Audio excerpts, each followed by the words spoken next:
नमस्कार साथियों। आज फिर मैं आप लोगों के लिए ले आया हूँ गणराज्य का स्वधर्म। जैसे कि हमने बताया, एक पेज रोज़ आपको पढ़ करके सुनाऊंगा। तो आज पार्ट 4 है। जी हाँ, तो बिना देर किए हुए आप लोग को सुनाता हूँ। रोज़ हमारा वीडियो आप लोग देखते रहिए।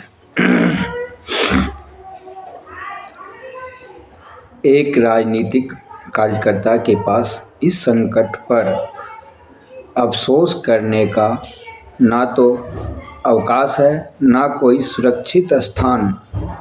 उसकी आँखों के सामने से वह ज़मीन खिसक रही है जिस पर खड़े होकर उसने संघर्ष किया था।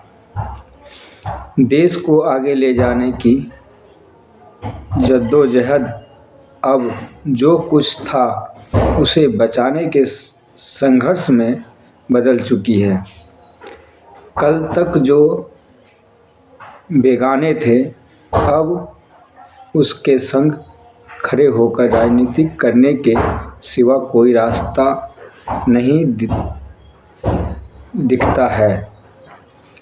इस नई राजनीतिक हकीकत का सामना करने के लिए नए विचार अभी नहीं बने हैं। हम या तो आदतन 20वीं सदी की विचारधाराओं, व्यवस्थाओं और विवादों की लाश ढो रहे हैं, या फिर मजबूरी में अपनी कटी-फटी वैचारिक चादर में किसी अपरिचित चिढ़े का पैबंद लगाकर एक अनजान देश में दिन काट रहे हैं। ऐसे में ज़रूरत है एक नई शुरुआत की। यह आलेख और इस पुस्तक में शामिल अधिकांश लेख उसी दिशा में एक कदम है। यहाँ कोशिश है कि आज के संकट को किसी बने बनाए चौखटे में फिट करने के बजाय शुरुआत भारत के अनुभवजन्य विचारों से की जाए। आज देश में जो घट रहा है उसे किसी महापुरुष के उदाहरण या किसी किताब की कसौटी पर कसने के बजाय भारत गणराज्य के अपने स्वधर्म की कसौटी पर कसा जाए।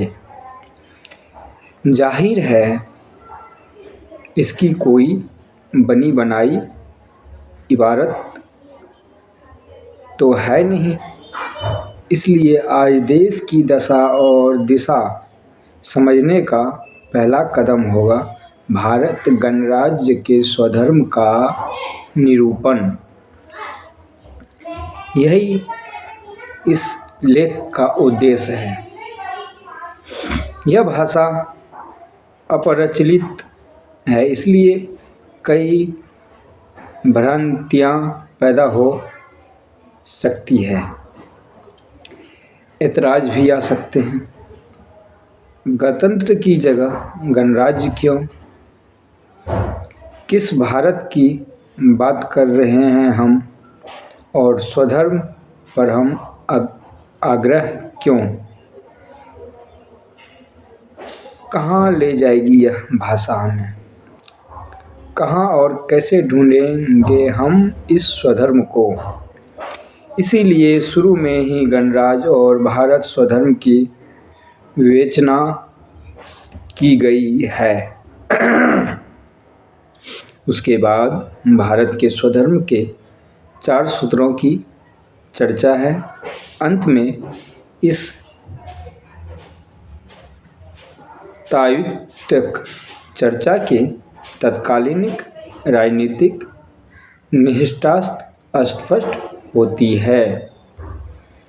धन्यवाद साथियों, ये पेज समाप्त हो रहे हैं। अब अगला पेज आपको कल सुनाएंगे, तो ज़्यादा से ज़्यादा शेयर कीजिए ताकि जो लोग इस किताब को ना ले सके, ना पढ़ पाए, जो अनपढ़ है, वह यह वीडियो देख करके समझे और सारी वीडियो ध्यान से सुने। धन्यवाद।